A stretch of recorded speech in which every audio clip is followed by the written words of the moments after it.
மெல்ல திறந்த மனக்கதவு. பகுதி 4. இஷ்டமில்லாமல் நடந்த திருமணம். பாவம் அப்பாவி மாதவன் மாதவியிடம் மாட்டிக்கொண்டு என்ன செய்ய போகிறான்? நிஜமாகவே மாமாவுக்காகத்தான் மாதவியை திருமணம் செய்தானா? அடுத்தடுத்த திருப்பங்கள் என்ன என்று பார்க்கலாம். ஒரே ஒரு விண்ணப்பம், நான் சப்ஸ்கிரைப் பண்ணுறபடி யாரையும் கட்டாயப்படுத்தலை. கதையை தொடர வேணும் அப்படின்னு நீங்கள் நினச்சிங்கன்னா விரும்பினா மட்டும் வாங்க, கதைக்குள்ளே போகலாம். கதவு திறந்து மூடிய சப்தம் கேட்டது. மூச்சு விடக்கூட பயந்த மாதவன் திரும்பி பார்க்காமல் வெளியிலே பார்த்து கொண்டு நின்றான். அவன் மட்டுமா அவளுக்கு பயந்தான்? ராகவனும் கூட அல்லவா? மாலதியின் குணத்தை நம்பாமல் வராந்தாவுக்கு செல்லும் வழி கதவை பூட்டி வைத்திருக்கிறார். ஒருவேளை அவள் வெளியில் குதித்து விடுவாள் என்ற பயமோ? உள்ளே வந்த மாதவி விக்கி விக்கி அழ ஆரம்பித்து விட்டாள். அவள் அழுவதை கேட்டதும் மாதவன் மனம் அதற்கு மேல் பொறுக்கவில்லை. மெல்ல திரும்பி பார்த்தவன் அப்படியே திறந்த வாயுடன் நின்றான். மாலதி இந்த மாதிரி அழகு செய்து கொண்டு அவன் பார்த்ததே இல்லை. கல்லூரி நாகரிகத்துக்கு தகுந்தாற் போல ஏதாவது செய்து கொள்வாளே தவிர இந்த மாதிரி அவள் பெண்மைக்கு இலக்கணமாய் என்று காணப்பட்டாள். இவ்வளவு நேரமும் பயந்ததையும் மாலதியை நினைத்து வேதனைப்பட்டதையும் கூட மறந்து அவள் அழகை ரசித்த நிலையில் நின்றான். மாலதி அழுவதை கண்டதும் மாலதி என்று அத்தனை குழவையும் கொட்டி அழைத்தான். ஆனால் மாலதிக்கோ இதுவரையில் தன்னை நேருக்கு நேராக பெயர் சொல்லி கூட அழைக்க தைரியம் இல்லாதிருந்த அவன் இன்று பெயர் சொல்லி தன்னை உரிமையுடன் அழைப்பதை கேட்டதும் அழுகை இன்னும் அதிகமாகினது. மாதவன் மீண்டும் மாலதி என்று பரிவுடன் அழைத்து கொண்டே அவள் அருகில் செல்ல 2 அடி வைத்தானோ இல்லையோ அடியுண்ட நாகம் போல சீறினாள். இங்கே வராத, அங்கேயே நில்லு. மாதவனுக்கு முகம் சிரித்தது. அவள் இப்படி ஏகவசனமாக தன்னை பேசுவாள் என்பதை அவன் எதிர்பார்க்கவில்லை. தனக்காக இல்லாவிட்டாலும் கணவன் என்ற உறவுக்காவது மரியாதை வைப்பாள் என்று எதிர்பார்த்தான். ஒரு பெருமூச்சுடன் ஜன்னல் அருகில் மீண்டும் திரும்பி சென்று நின்று கொண்டான். அங்கிருந்தே பேசினான். மாலதி, நடந்தது நடந்துருச்சு. உன் கண் கலங்காமல் வாழ்க்கையில் உன்னை மகிழ்ச்சியாக வச்சுக்கணும் அப்படின்னு தான் நான் ஆசைப்படுறேன். நீ ஆரம்பத்திலேயே இப்படி அழுது என்னை வேதனை அடைய பண்ணுறியே. துரோகி, நடந்தது நடந்துருச்சா? வேதாந்தம்மா பேசுகிற? எப்படி நடந்துச்சு? நீ என்னை மோசம் செஞ்சிட்ட, ஓடி போகிறேன்னு சொல்லி நம்ப வச்சு ஏமாத்திட்ட. அவள் விஷயத்துக்கே வந்து விட்டாள் என்று நினைத்த மாதவன் விரக்தியுடன் சிரித்தான். நான் யாரையும் ஏமாத்தலை. இன்னும் கேட்டால் என்ன நானே ஏமாற்றிக்கிட்டேனோன்னு தான் நான் இப்போ வேதனைப்படுறேன். மாலதி இகழ்ச்சியுடன் கேட்டால், அதைத்தான் அந்த சூடாமணியும் உங்ககிட்ட சொன்னா இல்லையா? மாதவன் திடுக்கிட்டு அவளை பார்த்தான். நீயும் சூடாமணியும் வராந்தால பேசிகிட்டு இருந்தப்ப நான் கிணற்றடியில் உட்காந்து கேட்டுட்டு தான் இருந்தேன். எனக்கு தெரியும் நீ ஆரம்பத்திலே ஓடுறதாவே இல்லை. போதா குறைக்கி சூடாமணியை வேறு எனக்கு காவல் வச்சிருக்க. மாதவன் பிரமித்து நின்று விட்டான். மாது, நான் உனக்கு என்ன தீங்கு பண்ணேன்? ஏன் என்னை எப்படி ஏமாத்திட்ட? உன்னை வம்பு கிழுத்து கிண்டலாக பேசுவேன், இது உண்மைதான். அதுக்காக இவ்வளோ பெரிய தண்டனையா எனக்கு? நீ இப்படி என்னை பழி வாங்கிட்டியே. மாலதி, நீ அன்னைக்கு சொன்ன வார்த்தைகளை என் நிலையில் இன்னொருத்தன் கேட்டிருந்தா கல்யாணத்துக்கு பயந்து ஓடி இருக்க மாட்டான். ஆனால் கல்யாணத்தை நிறுத்தியிருப்பான் தெரியுமா? ஆனால் நீயோ கல்யாணத்தை நிறுத்தவும் இல்லை, ஓடி போகவும் இல்லையே. மாதவன் தன் பொறுமையை திரட்டி கொண்டான். நீ கூறியதும் உண்மையிலே நான் வெளியேறுவதாகத்தான் இருந்தேன். ஆனால் நீ பேச்சினோடே நீ என்னையும் அம்மாவையும் மாமாதான் ஆதரித்ததாக நீ சொன்னில்லையா, அது எனக்கு உறுத்துச்சு. நான் ஓடிப்போனால் அது மாமாவை தான் அதிகம் பாதிக்கும்னு தெரிஞ்சிச்சு. எங்கே ஓடினாலும் எத்தனை பிறவி எடுத்தாலும் அந்த பாவம் தொலையாதுங்கிறதுனால நான் நின்றுட்டேன். ஆனால் எங்கதி அதை பற்றி துளி கூட நீ யோசித்து பார்க்கல இல்லையா? மாதவன் வெறுப்புடன் சொன்னான். நான் தான் என்னுடைய நிலையை அன்னைக்கே யோசித்து பார்க்க தவறிட்டேனே. உன்னை பற்றி எப்படி யோசிக்கிறது? மாலதி, ஒரு பக்கமே பேசிட்டு போகாத. என்னை பற்றியும் கொஞ்சம் யோசிச்சு பாரு. உன்னை கல்யாணம் பண்ணிக்கிறதுனால என் நிலைமையின் பயங்கரம் எனக்கு தெரியாதுன்னு நினைக்கிறியா? பின்ன எங்கேயாவது போய் தொலைஞ்சிருக்கிறது தானே. நீ நம்மளுடைய வாழ்க்கையை முழுவதும் இந்த கேள்வியை கேட்டுகிட்டே இருந்தாலும் நான் சொல்ல போகிறது ஒரே பதில் தான். நான் அன்னைக்கு ஒழிவதற்கு இல்லாமல் எத்தனையோ விஷயங்கள் என்னை கட்டி போட்டுது. என்னால் ஓடி போக முடியல, அவ்வளவுதான். இன்றைக்கி ராத்திரி அதை என்னால் விளக்க முடியாது. நீ அதை கேட்குற நிலையிலே இல்லை. அப்போ நீ அதை கல்யாணத்துக்கு முன்னாடி என்கிட்ட சொல்லியிருக்கலாமே. அது சரி, என் மேலேயே குற்றம் சொல்லும் நீ என்னையே நம்பிடாமல் வேறு முயற்சி செஞ்சு பார்த்துருக்க வேண்டியது தானே. அப்பா கிட்ட விருப்பம் இல்லைன்னு பல தடவை சொன்னேனே. அவர் கேட்காத போது நான் வேறு எந்த வழியை செஞ்சுருக்க முடியும்? நீ அன்னைக்கு சொன்னது மாதிரி நான் ஓடி போயிருக்கலாம், அல்லது உயிரை மாய்த்து கொண்டிருக்கலாம், அவ்வளவுதான். மாலதி, நீ என்னை விரும்பலைங்கிறது எனக்கு நல்லா தெரியும். ஆனாலும் நீ என்னை பழைய மாதுவாகவே நினைத்து இப்படி பேசினா நானும் பழைய மாதுவாகவே ஒதுங்கி போகிறேன். அதுக்கு நான் என்ன செய்ய முடியும் மாது? என் வரையில் நீ பழைய மாது தான். நீ அதை நினைவில் வச்சிட்டு நடந்தினா நானும் உன் விஷயமாக கௌரவமாக நடந்துக்குவேன். மாலதி, என்கிட்ட உனக்கு அந்த பயமே வேண்டாம் என்று அவன் உறுதி அளிப்பதைப் போல சொல்லவும், மாலதி பரிகாசமாக அவனை ஏற இறங்க ஒரு முறை பார்த்து ஒரு மாதிரியாக சிரித்து கொண்டே, உன்னிடம் எனக்கு பயமா? எதற்கு? உன்னால் என்ன செய்ய முடியும்? மாதவனை அவள் எவ்வளவோ இழப்பமாக மட்டம் தட்டி பேசியிருக்கிறாள். ஆனால் அன்றைய அவளது பேச்சும் பார்வையும் அவனை ரத்தம் கொதிக்க வைத்து விட்டது. ஆனால் ஒன்றும் சொல்ல முடியாமல் சுவர்புறமாக இருந்த கட்டிலில் போய் விழுந்தான். மாலதி கதவை திறந்து கொண்டு மொட்டை மாடியில் சென்று நின்று கொண்டாள். ஏதோ நினைவுக்கு வந்தவள் போல அவள் பரபரவென்று மொட்டை மாடியின் அந்த பக்கமாக இருந்த சிறிய அறைக்கு போனாள். அந்த அறையை தனக்கு உபயோகப்படுத்தி கொள்ளலாம் என்ற எண்ணத்துடன் சென்றவள் ஏமாற்றமே அடைந்தாள். ஏனென்றால் அந்த அறை பூட்டி இருந்தது. எரிச்சலும் ஏமாற்றமுமாக பழையபடி தங்கள் படுக்கையறைக்கே வந்தாள். மாதவன் நாளுக்கு நாள் தன்னையே வெறுக்க ஆரம்பித்தான். எங்கே சென்றாலும் என்ன செய்தாலும் மாலதியின் அந்த பார்வை தன்னை துளைப்பதை கண்டு நடுங்கினான். இவர்களுடைய இந்த மௌன நாடகத்தின் பயங்கரத்தை வீட்டில் உள்ளவர்களை அறியாத போது வெளியில் மாதவன் ஆஃபீஸ் மேனேஜருக்கு எப்படி தெரிந்திருக்க முடியும்? ஒரு ஞாயிற்றுக்கிழமை இருவரையும் தன் வீட்டுக்கு விருந்துக்கு வர சொல்லியிருந்தார். மாலதி இருந்த அந்த இருட்டு அறைக்குள் சென்று விளக்கை போட்டுக்கொண்டு மாதவன் பேசினான். அவள் அதை மறுக்க மாட்டாள் என்ற தைரியத்தில் மேனேஜர் வீட்டுக்கு போக வேண்டிய அவசியத்தை சொன்னான். அந்த அறைக்கருகில் ஏதோ வேலையாக வந்த ராகவன் அங்கே ஒரு புறமாக தயங்கி நின்றதை இருவருமே கவனிக்கவில்லை.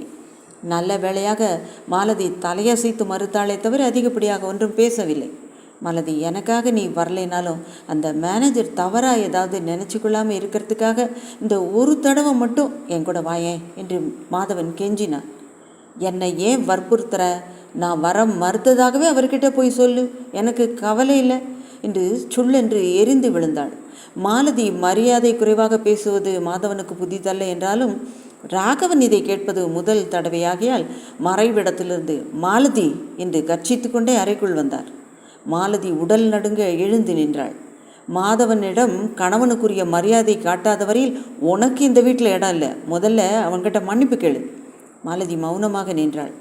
ராகவன் அவளை அடிக்கவே கையை ஓங்கிவிட்டார். மாதவன் சட்டென்று குறுக்கே பாய்ந்த அந்த அடியை தான் தாங்கி கொண்டான்.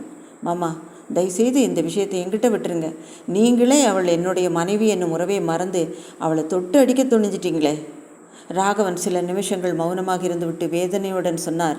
மாதவன், நான் செய்தது எவ்வளோ பெரிய தப்புங்கிறது இப்போ நான் உணர்றேன். கூட கோபுரத்தில் உயர்வாக வாழ வேண்டிய உன்னை இந்த பேயடைந்த மாளிகையில் வைத்து பூட்டிவிட்டேன். நான் தான் உங்ககிட்ட மன்னிப்பு கேட்கணும் மாதவா. மாலதியை திரும்பி கூட பார்க்காமல் அவர் வெளியேறினார். ஓஹோ, அப்பாவையும் கூடவே ஒழிச்சு வச்சுக்கிட்டு தான் என்னை கண்டிப்பதற்காக இந்த நாடகமா? மரியாதை வேணும்னா அவங்க பிச்சை கேட்டு பெற்றுக்கொள்ளலாமே. உண்மையிலே மாமா அங்கே நின்னதை நான் கவனிக்கலே மாதவி என்று கூறிய மாதவன் தயங்கியபடி தொடர்ந்தான். நான் உன்னை எந்த பிச்சையும் கேட்க விரும்பலை. ஆனால் பெரியவர்கள் எதிரில் மட்டும் தயவுசெய்து நீ ஜாக்கிரதையாக நடந்துக்கிட்டா உனக்கு நல்லது. மாலதியின் பதிலை எதிர்பார்க்காமல் சென்ற அவன் மறுநாள் மேனேஜர் வீட்டுக்கும் மாலதியை எதிர்பார்க்காமலே தான் மட்டும் சென்றான். மாலதியின் பரீட்சை முடிவு வந்துவிட்டது. அவளும் உஷாவும் முதல் வகுப்பில் தேறியிருந்தார்கள். வகுப்புகள் வித்தியாசப்பட்டாலும் மாலதியின் தோழிகள் அத்தனை பேருமே தேறியிருந்தார்கள். மாதவன் அலுவலகத்திலிருந்து வரும்போதே முடிவை தெரிந்து கொண்டு வந்தான். அவன் வரும்போது மாலதி தனியாகத்தான் ஹாலில் உட்கார்ந்திருந்தாள். கங்க்ராச்சுலேஷன்ஸ் என்றதும் மாலதி ஒரு நிமிடம் பேசாமல் இருந்தால் தன் பாட விஷயமாக அவன் தனக்கு எத்தனையோ உதவிகள் செய்திருக்கும் போது அவனிடம் பேசாமல் இருப்பது சரியல்ல என்று எண்ணி அவள் தேங்க்ஸ் என்று மெல்ல உதடுகள் மட்டும் அசைய தலை நிமிராமல் பதில் சொன்னாள். அன்று இரவு எல்லாருமாக உட்கார்ந்திருந்த போது ராகவன் மாலதி மேலே படிக்கும் விஷயமாக மாதவனுடைய அபிப்பிராயத்தை கேட்டார். அங்கே அப்போது உட்கார்ந்திருந்த மாலதிக்கு அவர் அப்படி கேட்டதே பிடிக்கவில்லை. அதைவிட மாதவன் கூறிய பதில்தான் அவளது ஆத்திரத்தை அதிகமாக்கியது. மாமா, அவள் படித்து இனிமேல் என்ன செய்ய போகிறா? வீண் செலவு தான், பேசாமல் நிறுத்திருங்க படிப்பை. தன் படிப்பை தடை செய்யும் அளவுக்கு மாதவன் துணிவான் என்று மாலதி எதிர்பார்க்கவில்லை. ரோஷமும் ஆத்திரமும் பொங்க, அப்பா யார் சொன்னாலும் சரி, நான் இந்த வருஷம் படிப்பை தொடரத்தான் போகிறேன். என் படிப்பு விஷயத்தில் மட்டும் யாரும் தயவு செய்து தலையிடவே வேண்டாம் என்று கூறிவிட்டு விடுவிடுவென்று உள்ளே சென்று விட்டாள். அவள் சற்று நின்று திரும்பி கவனித்திருந்தால் மாமனாரும் மாப்பிள்ளையும் ஒருவரை ஒருவர் பார்த்து சிரித்து கொள்வதை பார்த்திருக்கலாம். உண்மை ரகசியம் என்னவென்றால் மாதவன் அவள் மேலே படிப்பதையே விரும்பினான். தன் விருப்பத்தை வெளிப்படையாக சொன்னால் மாலதி அதை விரும்பினால் கூட வேண்டுமென்றே மாதவனுக்கு எதிராக நடக்க வேண்டும் என்ற வீம்பினால் காலேஜ் போக மறுத்துவிடலாம். இந்த எண்ணத்தினால்தான் மாமாவிடம் முன்னேற்பாடாக பேசிக்கொண்டு அப்படி ஒரு நாடகம் ஆடினான். அதில் வெற்றியும் கண்டான். அன்று இரவு மாலதியிடம் அவனை மீண்டும் பேச்சை ஆரம்பித்தான். அப்பாவினால் பணம் செலவழிக்க முடியாதுங்கிறாரு. நீ உண்மையிலே படிக்க விரும்பினா நான் உனக்கு பணம் தந்து உதவுறேன். மாலதி அவன் பக்கம் திரும்பாமலே பதில் சொன்னால், எனக்காக யாரும் செலவழிக்க வேண்டாம். அப்படியாவது நான் படித்தாக வேண்டியது ஒன்றும் கிடையாது. நான் கடனாக தான் தரேன். நீ படிப்பு முடிஞ்சு வேலைக்கு போனதும் திருப்பி தரலாம். மாதவன் தன்னை கிண்டல் செய்கிறானோ என்று சந்தேகத்துடன் அவள் அவனை திரும்பி பார்த்தாள். அவளால் ஒன்றும் கண்டுபிடிக்க முடியாதபடி சாதாரணமாகத்தான் இருந்தான். மாலதி, ஏன் உனக்கு சந்தேகம்? சாதாரணமாக முன்பு என்னிடம் பாடம் கூட கற்றுக்கொள்வாயே. இந்த புதிய உறவை மறந்துவிட்டு அந்த மாதிரியே என்னுடன் பழகலாமே. என் உதவியை கூட அந்த உரிமையுடன் நீ படிப்புக்காக பெற்றுக்கொள்ளலாமே. பழைய உறவு அப்படின்னு ஒன்று இருந்துச்சுன்னா இஷ்டம் இருந்தால் பேசுவேன், இல்லாட்டா வேலைக்கு ஓடிடுவேன். இந்த புதிய உறவில் நான் எங்கே வேலைக்கு ஓடினாலும் மறக்க முடியாதபடி கழுத்தில் பட்டை அடித்து கட்டி வச்சிருக்கீங்களே, நான் என்ன பண்ண முடியும்? மாதவன் முகம் வாடியது. பழைய சம்பவம் மீண்டும் நினைவுக்கு வந்தது. ஆமாம், நீ படிக்கிறதுக்கு ஒருவர் தயவும் உனக்கு வேண்டாம். நான் ஓடிப்போனால் உஷாவின் மூலமாக எனக்கு பணம் மாதம் மாதம் அனுப்புவதா சொன்னியே, எந்த தைரியத்தில் வாக்கு கொடுத்த? அந்த தைரியத்தில் நீ படிக்கலாமே. மாது ஆத்திரத்துடன் உறக்க கத்தினாள். தயவு செய்து அதை நினைவுபடுத்தாத. மறக்க முயன்று முடியாமல் ஏற்கனவே தவிச்சிட்ருக்கேன். மாதவன் மௌனமாக சென்று விட்டான். அவளை சும்மா நோட்டம் பார்த்தானே தவிர வீட்டில் அவள் படிப்பு விஷயமாக பொருளாதார பிரச்சனையே எழவில்லை. ராகவனும் மாதவனும் அவளை படிக்க வைக்க போட்டி போட்டுக்கொண்டு தயாராக இருந்தார்கள். மீண்டும் படிப்பது என்று ஏற்பாடானவுடன் மாலதிக்கு தன் தோழிகளின் நினைவுக்கு வந்தது. கல்யாணமானது முதலாக அன்றுதான் தோழிகளை பார்க்க வெளியே கிளம்பினாள். ஆனால் அவளுக்கு ஏமாற்றத்தை அளிக்கும் வகையில் முதலில் உஷா வீட்டுக்கு போன உடனேயே உஷாவும் மற்ற தோழிகளும் உல்லாச பயணம் போயிருப்பது தெரிய வந்து விட்டது. இந்த பயண எண்ணத்தை கிளப்பியதே மாலதி தான். எல்லாருமே அவளை மறந்துவிட்டு அவளை ஒதுக்கிவிட்டு ஜாலியாக கிளம்பி இருக்கிறார்கள். ஏன் உஷா கூட இவளை ஒதுக்கும்படியாக இவள் என்ன தவறு செய்து விட்டாள்? கல்யாணம் செய்து கொண்டு விட்டாள், அது போதாதா? எல்லாருக்கும் முன்னே முந்திரி கொட்டை மாதிரி கல்யாணம் செய்து கொண்டதன் பலன் அவளை அடுப்பங்கரை அம்மாமி கோஷியில் சேர்த்து விட்டார்கள். அவளை பயணத்துக்கும் உல்லாசத்துக்கும் லாயக்கற்றவள் என்று தாங்களே தீர்மானித்து விட்டார்கள். மாலதி அழமாட்டாத துக்கத்துடன் வீட்டுக்கு திரும்பினாள். மாடி அறைக்கு வழக்கம் போல சென்று அவளுக்கு அந்த அறையின் சூழ்நிலையே திடீரென்று எரிச்சலை தந்தது. அவ்வளவுதான். அவளுடைய அத்தனை கோபமும் மாதவனின் மேல் திரும்பிவிட்டது. மாலதி கல்லூரிக்கு போக ஆரம்பித்தாள். போன அன்றே அவளுக்கு பெரிய அதிர்ச்சி ஏற்பட்டது. உஷா பழையபடி அவளிடம் பழகாததுடன் முகத்தை திருப்பி கொண்டு போக ஆரம்பித்தாள். அதுவும் தவிர மற்ற தோழிகளின் மூலமாக உஷா தான் கல்யாணம் ஆன புதிதில் அவளை உல்லாச பயணம் என்றெல்லாம் கூப்பிட்டு தொந்தரவு செய்யக்கூடாது என்று கூறியதாக மாலதி தெரிந்து கொண்டாள். அவளும் ரோஷத்துடன் உஷாவிடமிருந்து விலக ஆரம்பித்தாள். அன்று உணவு சாலைக்கு போய்விட்டு வரும்போது அவளுக்கு தன் மேஜையின் அருகிலிருந்து உஷா செல்வது போல தோன்றியது. வகுப்பில் வேறு ஒருவரும் இல்லை. மாலதி தன்னுடன் பேசிவிடப் போகிறாள் என்று பயப்படுவது போல உஷா வகுப்பை விட்டு வேகமாக வெளியே போனாள். மாலதியும் அவள் தன்னை கண்டு ஓடுவதன் காரணம் விளங்காமல் திகைத்தாள். வகுப்பு ஆரம்பித்ததும் தன் நோட்டு புத்தகத்தை புரட்டியவள் அதில் ஒரு கவர் இருந்ததை கண்டதும் வியப்படைந்தாள். அந்த கவரை பிரித்து பார்த்தால் முகம் சிவப்ப குழப்பம் அடைந்தவளாக காணப்பட்டாள். ஏனென்றால் அதில் மாதவனுடைய புகைப்படம், முன்பு அவள் கையாலேயே எடுத்தது. அந்த புகைப்படம் மட்டும் அதில் எப்படி வந்தது என்பது விளங்கவில்லை. தான் எடுத்த 3 புகைப்படங்களையும் ஒரு கவரில் போட்டு பீரோ டிராயரில் வைத்திருந்ததாக நினைவு. அப்படி இருக்க மாதவன் புகைப்படம் மட்டும் தனியாக பிரிந்து இதில் எப்படி வந்திருக்க முடியும்? ஒன்று வீட்டில் உள்ளவர்கள் யாராவது பார்த்துவிட்டு அவள் புத்தகத்தில் வைத்திருக்க வேண்டும், அல்லது மாதவனை விஷமம் ஏதாவது செய்திருக்க வேண்டும். அவளுக்கு என்னவோ மாதவன் அப்படி செய்யக்கூடியவன் அல்ல என்று தோன்றியது. எப்படி இருந்தால் என்ன, யாராவது இதை பார்த்துவிட்டால் வகுப்புக்கு கூட அவனுடைய புகைப்படத்தை எடுத்து வருவதாக கேவலமாக நினைப்பார்கள். என்ன மிஸ்ஸஸ் மாலதி, எந்த உலகத்தில் இருக்கிற நீ? லெக்சரரின் பரிகாசமான கேள்வியை கேட்டதும் அவள் சுய நினைவுக்கு வந்தவளாக திடுக்கிட்டாள். அதற்குள் ஒரு கீச்சு குரல் லெக்சரரின் கேள்விக்கு பதிலாக கம்ப்யூட்டர் உலகத்தில் என்று கத்தியது. மாலதிக்கு அழுகை வந்தது. இந்த வருஷம் படிப்பை முடித்துவிட்டால் யார் இதையெல்லாம் லட்சியம் செய்து கொண்டு இருக்கப் போகிறார்கள் என்று தான் நினைத்தாள். அன்று வீட்டுக்கு போனதும் பரபரப்புடன் பீரோவை திறந்து தான் வைத்த கவரை எடுத்து பார்த்தாள். அதில் அவள் வைத்திருந்த 3 புகைப்படங்களும் அப்படியே பத்திரமாக இருந்தது. அப்படியானால் நோட்டு புத்தகத்தில் இந்த புகைப்படம் ஏது? அவள் நோட்டு புத்தகத்தில் இருந்த மாதவனுடைய புகைப்படத்தை எடுத்து பீரோவில் இருந்த கவரில் மற்ற புகைப்படங்களுடன் வைக்கப் போனாள். அவளை அறியாமல் அந்த புகைப்படத்தில் அவள் பார்வை விழுந்தது.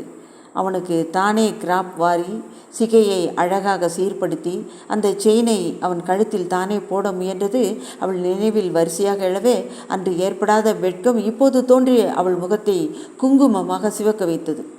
அன்று அவன் வெட்கப்பட்ட அளவு கூட இவள் வெட்கப்படவில்லை. அவன் பெண் பிள்ளை மாதிரி அழுது கொண்டு போன பிறகு கூட இவளுக்கு உரைக்கவில்லையே. மாலதி பெருமூச்சுடன் பீரோவை மூடினாள். ஆனால் அவள் மனம் புகைப்பட விஷயமாக 1-2 மர்மம் என்ன என்ற கேள்வி கேட்டுக்கொண்டிருந்ததை தவிர்க்க நினைத்தும் அவளால் அந்த குறுகுறுப்பை அடக்க முடியவில்லை.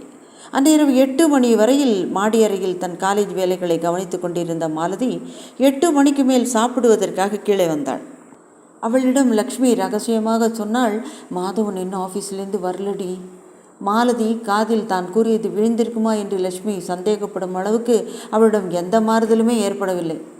அத்தை அப்பா எல்லாரும் கவலையோடு இருக்காங்க. வேலை ஏதாவது அதிகமாக இருந்திருக்கோம். இதில் கவலைப்பட என்ன இருக்குது? தினம் 6 மணிக்கே வந்துடுறவன் இன்றைக்கி 8 மணி ஆகியும் வரலையே. சிநேகிதர்களும் கிடையாது. யாராவது விசாரிக்கலாம்னா சினிமா போகிற வழக்கம் கூட அவனுக்கு கிடையாதுடி. லக்ஷ்மி தனக்குத்தானே பேசிக்கொண்டாள். மாலதி தனக்கு எதுவுமே சம்பந்தம் இல்லாதவள் போல, அம்மா எனக்கு சாதம் போடுறியா என்று கேட்டாள். லக்ஷ்மி திகைப்புடன் பெண்ணை நோக்கினாள். வீட்டுக்கு தினமும் வேலைக்கு வருகிறவன் வரவில்லையே என்ற கவலையுடன் நேரத்துக்கு சாப்பிடும் வழக்கமுடைய ராகவன் கூட சாப்பிட மறுத்து வாசலில் உட்கார்ந்திருக்கிறார். இவளானால் கட்டின மனைவியாக இருந்தும் பொறுப்பில்லாமல் சாதம் போடுறியான்னு குழந்தை மாதிரி கேட்கிறாளே. மாலதி சாப்பிட்டு விட்டு மாடிக்கு வந்து விட்டாள். தொடர்ந்து தன் கணக்குகளை போட ஆரம்பித்தவள் மீண்டும் தன் தாய் லக்ஷ்மி மாடியேறி வந்தவுடன் மணியை கவனித்தால் மணி 9:30 ஆகிவிட்டிருந்தது. என்னம்மா, இன்று காலையில் மாதவன் ஆஃபீஸ்க்கு போகும்போது உங்கள்கிட்ட வர நேரமாகணும் ஏதாவது சொல்லிட்டு போனானா? மாலதி பதில் சொல்லவில்லை. இது என்ன புதிய கேள்வி? அவனாவது அவளிடம் சொல்லுவதாவது? இவர்களுக்குத்தான் அது தெரியாத விஷயமா என்ன? அம்மா நீ இன்னும் சாப்பிடல? அப்பாவே இப்போ தான் சாப்பிட்டாரு. அத்தையும் நானும் தான் சாப்பிடணும். சரி வா, நான் போடுறேன், 2 பேரும் சாப்பிடுங்க.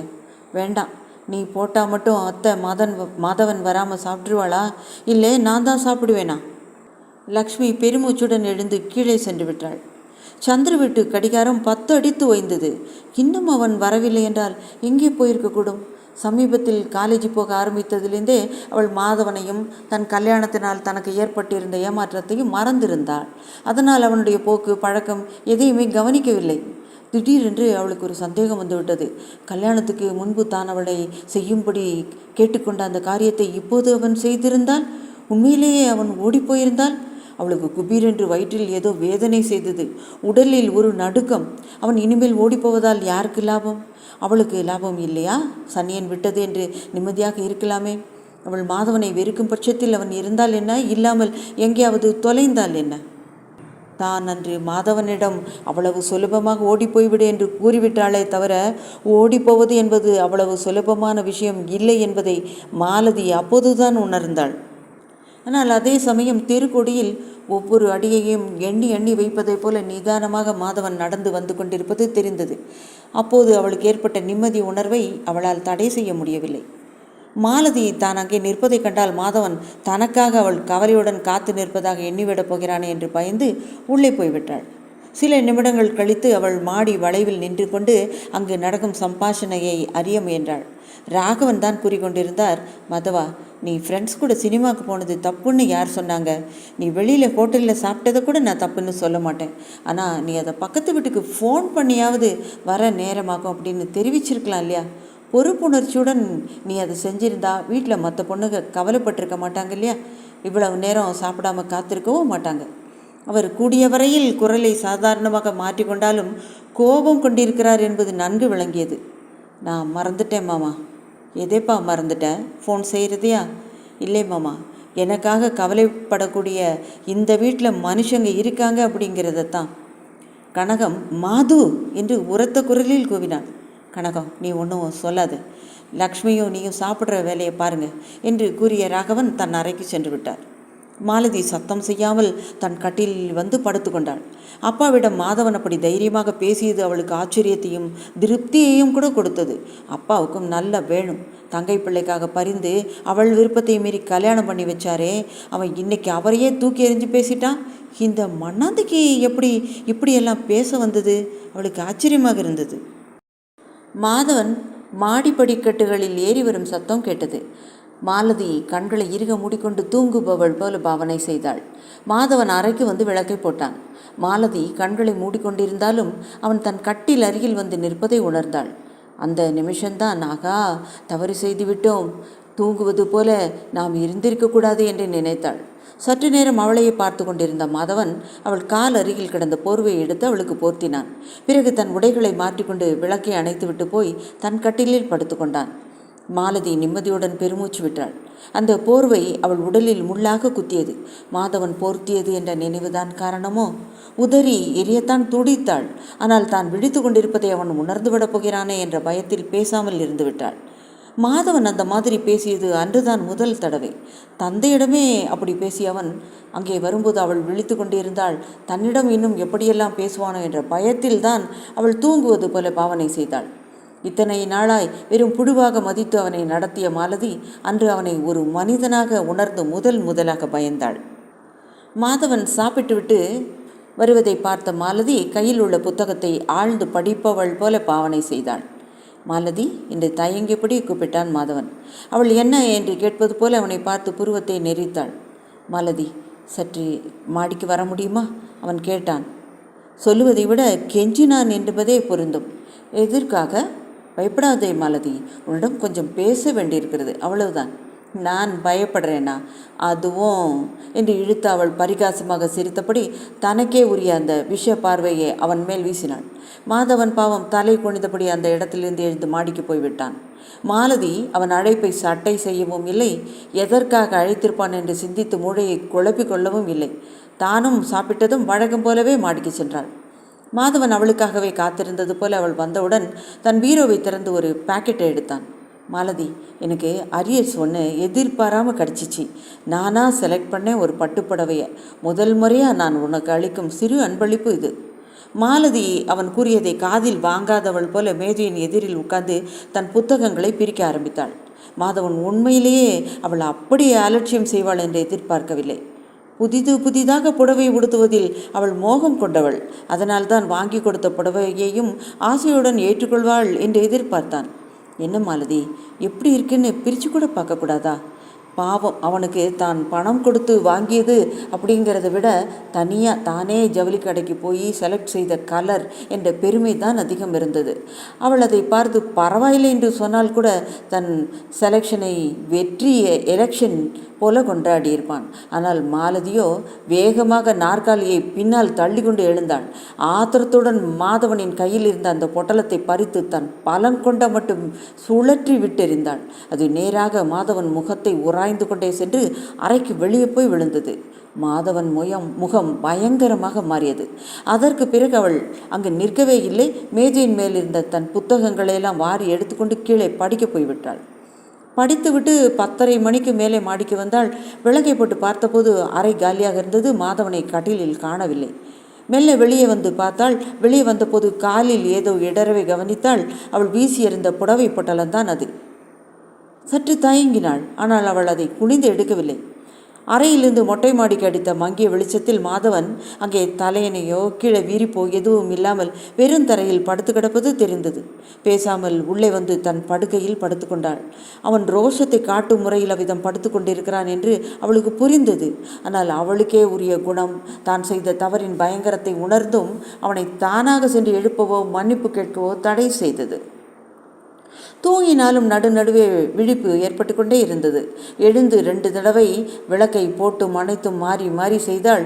வேண்டுமென்றே தண்ணீரை குடிக்கும்போது டம்ளரை சத்தத்துடன் நழுவ விட்டாள். ஆனால் என்ன செய்து மாதவன் தூங்குகிறானா விழித்திருக்கிறானா என்பதை கண்டுபிடிக்கவே முடியவில்லை. இப்படியே மணி 1 ஆகியது. அவளுக்கு மாதவன் மேல் எரிச்சலாக வந்தது. இது என்ன சத்தியாகிரகம்? இதில் யாருக்கு என்ன லாபம்? நான் மன்னிப்பு கேட்க வேண்டும் என்று எதிர்பார்த்து அவன் வேண்டுமென்றே அடம் பிடிக்கிறானா? தயங்குபடி வெளியே வந்தாள். மாதவன் அருகில் சென்று உதட்டை கடித்து கொண்டு நின்றாள். அவள் பார்வை அங்கே விழுந்து கிடந்த அந்த புடவை பொட்டலத்தின் மேல் சென்றது. ஒரு முறை மாதவனை திரும்பி பார்த்துவிட்டு சட்டென்று குனிந்த அந்த பொட்டலத்தை எடுத்தாள். அறைக்குள் சென்று விளக்கை போட்டுக்கொண்டு பீரோவை திறந்து உள்ளே வைத்தாள். அதே நிமிஷம் மாதவன் தான் படுத்திருந்த இடத்தை விட்டு எழுந்த அறையை நோக்கி நடந்து வந்தான். மாலதியின் பக்கம் திரும்பி கூட பார்க்காமல் அறையின் கோடியில் இருந்த தன் கட்டிலில் விழுந்தான். அவன் படுக்குமறையில் காத்திருந்த மாலதியும் அதற்கு பின் விளக்கை அணைத்துவிட்டு தானும் படுத்தாள். ஒரு வார்த்தை கூட வெளியில் சொல்லாமல் மாலதி கையினாலேயே அந்த புடவையை எடுத்து வைக்கும்படி செய்த அவனது சாமர்த்தியத்தை எண்ணி வியந்தாள். தான் நினைப்பதைப் போல அவன் சாதாரணமான ஆள் அல்ல என்பதை அப்போதுதான் உணர்ந்தாள். அந்த சம்பவத்திலிருந்து மாதவன் அவளிடம் விட்டேற்றியாக நடந்து கொள்ள ஆரம்பித்தான். அவள் ஒருத்தி அந்த வீட்டில் இருப்பதாய் அவன் நினைப்பதாகவே தெரியவில்லை. மாலதியும் அதை புரிந்து கொண்டாலும் தானும் அதை பொருட்படுத்தவில்லை என்பதைப் போல அவனை பெரிதும் அசட்டை செய்ய ஆரம்பித்தாள். அன்று மாலை வகுப்பு முடிந்தவுடன் அவசரமாக உஷா வழக்கம் போல வீட்டுக்கு கிளம்பி விட்டாள்.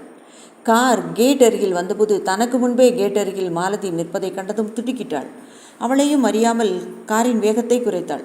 உஷா, உங்ககிட்ட நான் கொஞ்சம் பேச வேண்டியிருக்கு, பேசலாமா? உஷா வேண்டுமென்றே மாலதியுடன் பழகுவதை நிறுத்தினாளே தவிர அவளுக்கு மாலதியுடன் எந்த விரோதமோ மனஸ்தாபமோ கொஞ்சம் கூட இல்லை. மாதவனை மணக்கும் பாக்கியத்தை தான் இழந்து விட்டதாக குமுறுகிறவள் இருவரும் பேசி பழகி தன்னை அறியாமல் ஏதாவது அவளிடம் தன் குறையை உளறிவிடப் போகிறோமோ என்ற பயத்தால் தான் அவள் விலகி இருந்தாள். உஷா கார் கதவை திறந்தாள். மாலதியும் ஏறி அவள் அருகில் அமர்ந்தாள். கார் கடற்கரை பக்கமாக சென்றது. உஷாவாக ஏதாவது பேசுவாள் என்று எதிர்பார்த்து மாலதி காத்திருந்தாள்.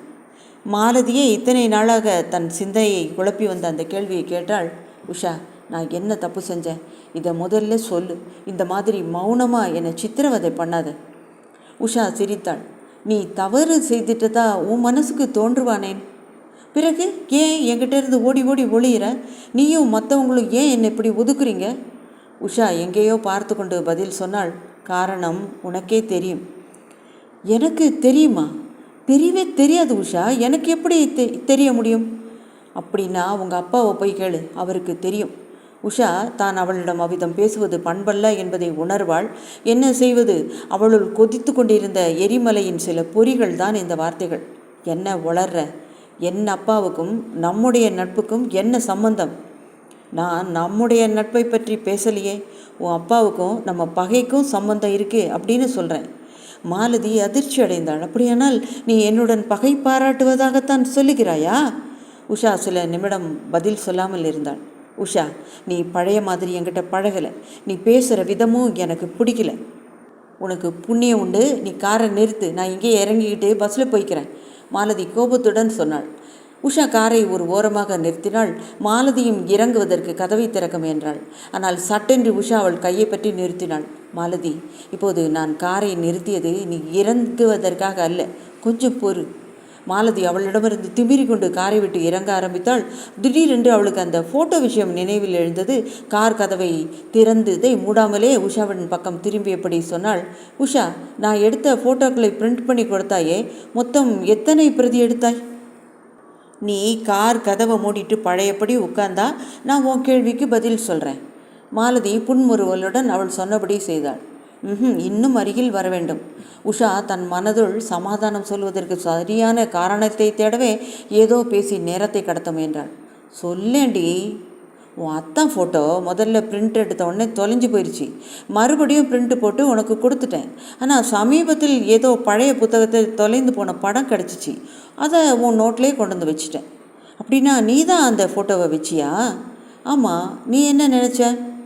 இல்லை, என்கிட்ட இருந்த காப்பியே யாரோ திரும்ப என் நோட்டில் வச்சுட்டாங்களேன்னு நினச்சேன். அது சரி உஷா, பிக்னிக் போக என்னை கூப்பிட ஏன் மறந்துட்டேன்? கல்யாணம் ஆனால் நீ ஹனிமூன் போக வேண்டியிருக்கோம்.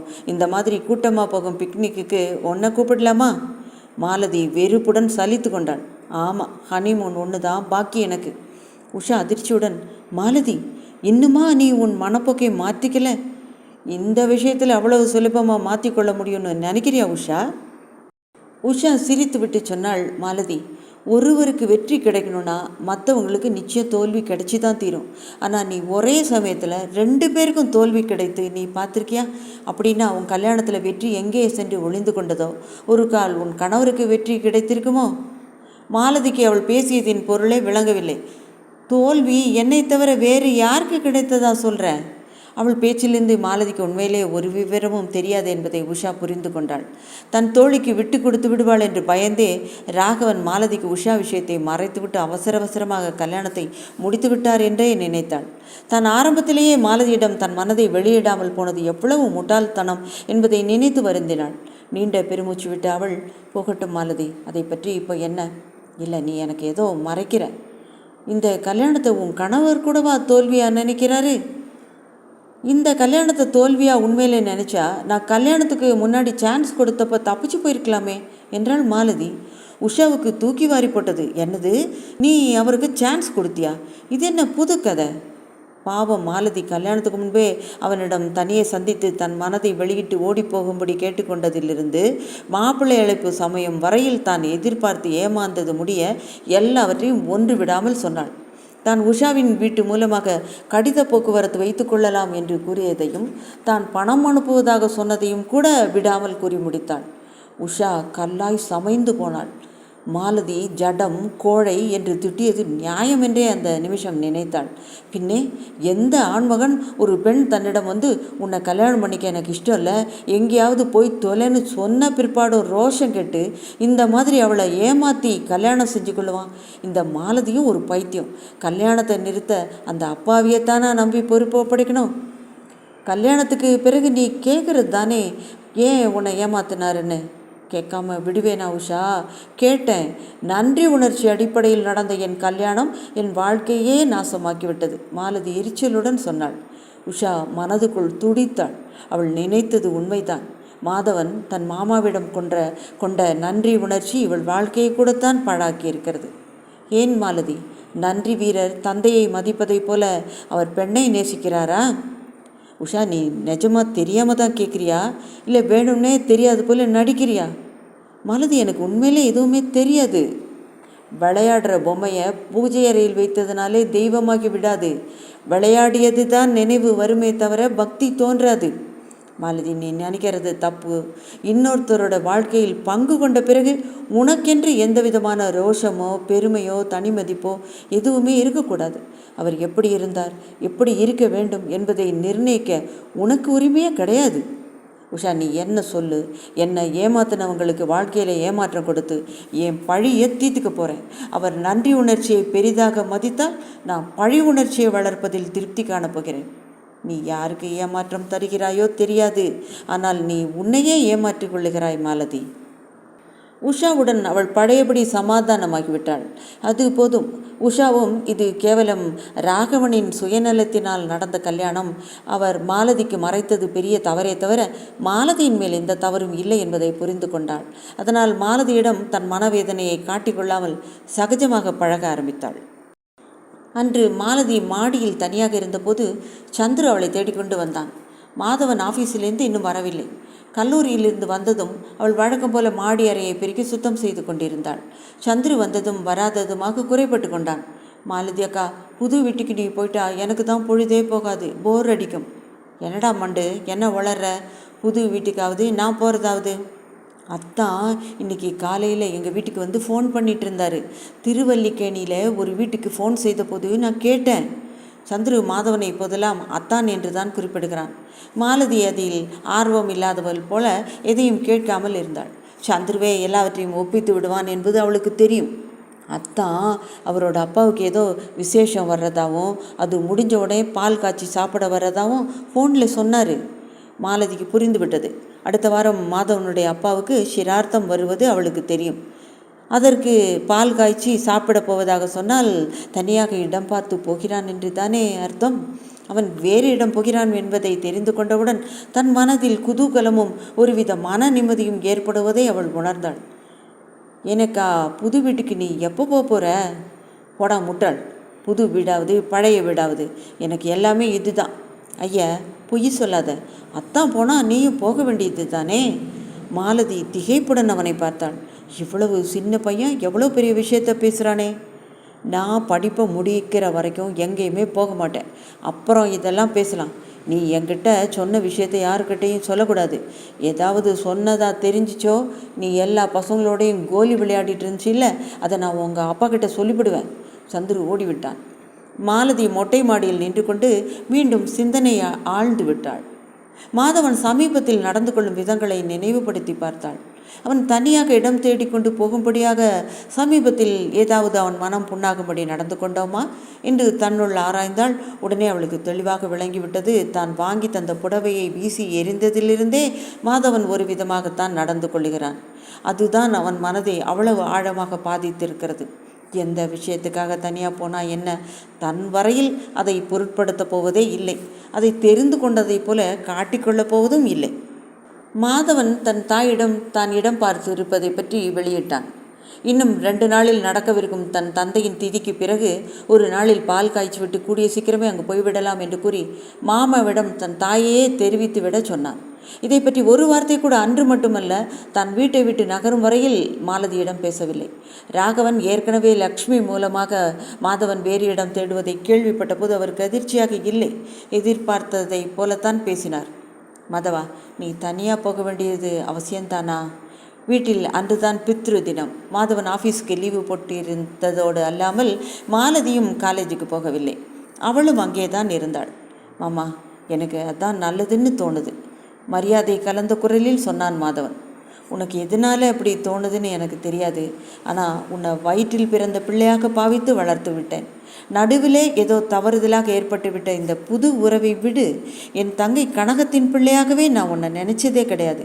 எனக்குத்தான் நீ சொந்தங்கிற மாதிரி ஒரு எண்ணத்தையும் என் மனதிலே வளர்த்து கொண்டு விட்டேன். நீ இப்போது தனியாக போகிறேன்னு சொன்னால் நான் என்னப்பா பண்ண முடியும்? மாமா, நீங்கள் என்னை பிள்ளையாக நினச்சா அதில் எனக்கு ரொம்ப பெருமை தான். நான் தனியாக போகிறதுனால நீங்கள் நினைக்கும் உறவு மறைஞ்சிடவே போகிறதில்ல. இந்த வீட்டிலேருந்து நான் ஒருத்த மட்டுமே போகிறேன் மாமா. அம்மாவை நீங்கள் சம்மதிச்சா அழைச்சிட்டு போகலான்னு இருக்கேன். மாலதிக்கு இருவர் பேசியதுமே பிடிக்கவில்லை. ஏதோ ரேடியோ நாடகத்தை கேட்பது போல இருக்கிறது என்று எரிச்சலுடன் நினைத்தாள். உன் அம்மா மட்டும் என்ன, உன்னை சேர்ந்த பொருள் எதையுமே இங்கே விட்டுட்டு போகாத. எனக்கும் வயசு ஏறிட்டே போகிறது, பொறுப்புனாலே பயமாக இருக்குதுப்பா. மாதவன் மாமாவை பொருள்பட பார்த்தான். மாமா, அது எப்படி முடியும்? சுலபமானதாக இருந்தால் நான் போகும் இடத்துக்கு வர வேண்டியது தான். கடினமானதை நான் உங்கள் பொறுப்பில் தானே விட முடியும். அப்படின்னா சரி, வேலை வர்ற வரைக்கும் நானே இந்த பொறுப்பை ஏற்றுக்கிறேன் என்று கூறியவர் மீண்டும் தொடர்ந்தார். மாதவன், நகத்தால் கிள்ளி எறிய வேண்டிய ஒரு விஷயத்தை கோடாரியால் பிளக்க வேணும்னு நினைக்கிற, அதை வளர்த்துக்கிட்டே போகிற. மாலதி உதட்டை கடித்து கொண்டாள். அப்பாவும் அவனும் ஏதோ பொருளை பற்றி மறைமுகமாக பேசியது அவளுக்கு புரிந்து தான் இருந்தது. எதை எப்படி வேண்டுமானாலும் பேசட்டும், அப்பா என் கழுத்தை பிடித்து தள்ளினாலும் நான் போகிறதில்லை. என்னவோ நகத்தால் கிள்ளி எறிவதாமே, முடியுமா? குட் பை மிஸ்டர் மண்ணாந்தை என்று தனக்குள் நினைத்த மாலதி மாதவனை ஒரு முறை ஏறிட்டு பார்த்து தன் வழக்கமான விஷ பார்வையை வீசினாள். மாதவன் தலை குனிந்து கொண்டான். லக்ஷ்மி கனகத்துக்கு சாமான்கள் சேகரிப்பதிலும் பேக் பண்ணுவதிலும் மிக உதவியாக இருந்தாள். ஆனாலும் கனகம் தன் மகனுடன் தனியே பிரிந்து போவது அவளுக்கு கட்டோடு பிடிக்கவில்லை. தன்னால் ஆன மட்டும் மன்றாடினாள். ஒரே இடத்தில் இருந்தால்தான் நாளடைவில் மாலதி மனம் மாற சந்தர்ப்பம் கிடைக்கும். அவள் குணத்தை மாற்ற இது சரியான ஏற்பாடு அல்ல என்று கூறினாள்.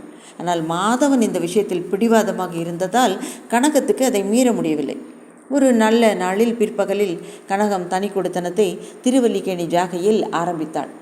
மாதவன் காலையில் ஆஃபீஸுக்கு போகும்போதே ராகவனிடம் லக்ஷ்மியிடம் விடை பெற்றுக்கொண்டு தாயிடம் சாயந்தரம் நேரே திருவல்லிக்கேணிக்கு வந்து விடுவதாக கூறிவிட்டு போனான். மாலதிக்கு அது தெரியாது. அவன் எப்படியும் தன்னிடம் சொல்லிக்கொள்ள வருவான், அப்போது அவனை ஒரு கை பார்த்து கொள்ளலாம் என்று கருவி கொண்டிருந்தாள். தனக்காக பயந்து கொண்டு அவன் தனியிடம் தேடி ஓடுகிறான் என்று அவளுக்கு ஒரு சந்தோஷம். அத்தை கனகம் பால் காய்ச்சி சாப்பிடும் அன்று வீட்டுக்கு வந்த பெண் என்பதற்காக மங்களகரமாய் மாலதி அங்கு வரும்படி மன்றாடினாள். மாலதி கண்டிப்பாக மறுத்துவிட்டாள். ஆனால் லக்ஷ்மி ராகவன் இருவருமே அவர்களுடன் போயிருந்தார்கள்.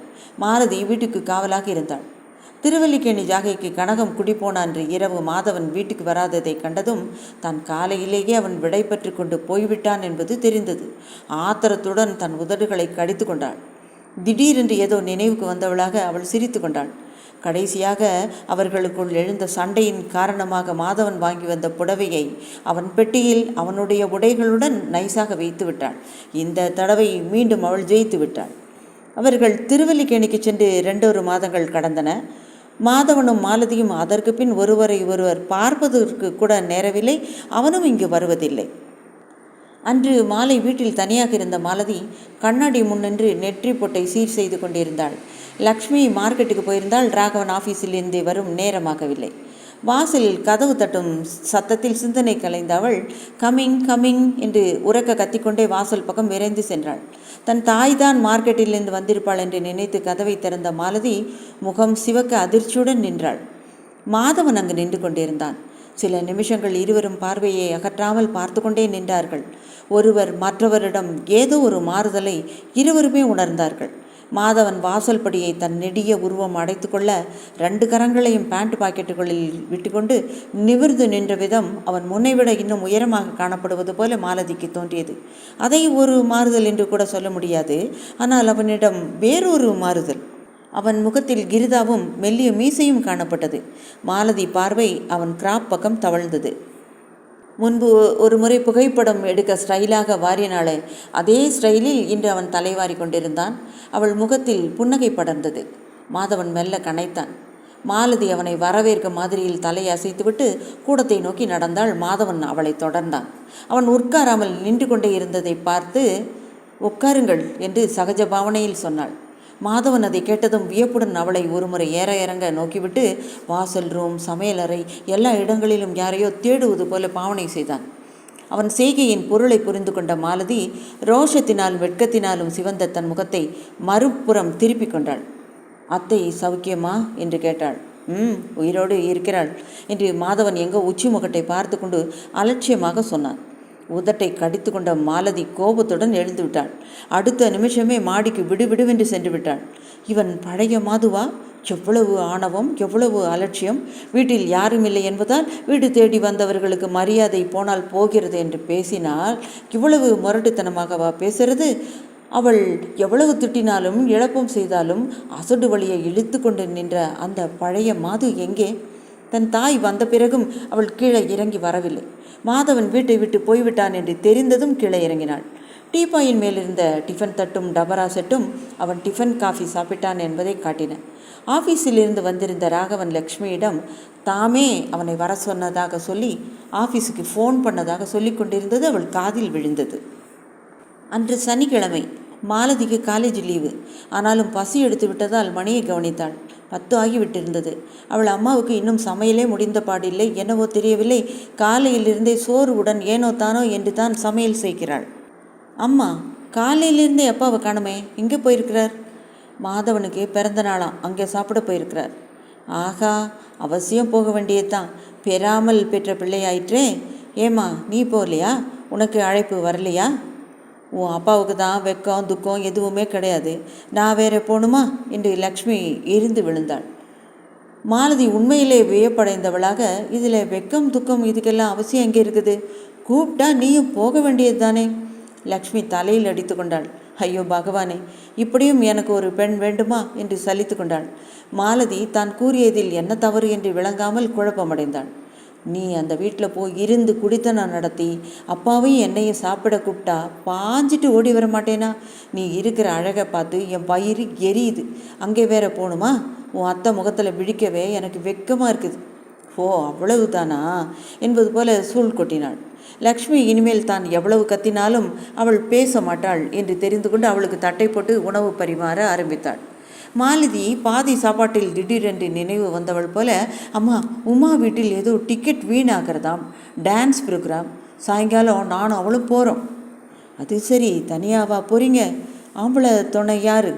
நான் தான், மாலதி குறும்புடன் சொன்னாள். லக்ஷ்மி பெண்ணை முறைத்து பார்த்தாள். மீண்டும் கேட்காள், எங்கே நடக்கப் போகிறது? திருவல்லிக்கேணியில், திறந்த வெளியரங்கில். என்ன திருவல்லிக்கேணின்னொடனே அப்படியே வாயை பழந்துட்டு என்னையே பார்க்குற? லக்ஷ்மி கெஞ்சினாள்.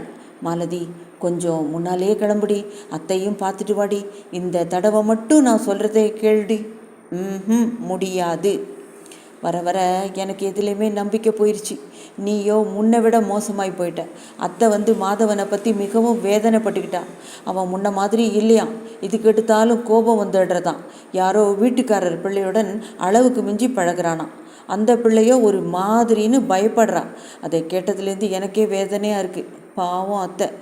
மாலதி தன் தாயை ஏளனத்துடன் பார்த்தாள். உனக்கு இப்போ புரிஞ்சிச்சா அம்மா? அந்த பரம்பரை குணம் தலை தூக்குது. அப்பாவிடம் இருக்கவே இத்தனை நாளாக ஜம்பம் சாயவில்லை.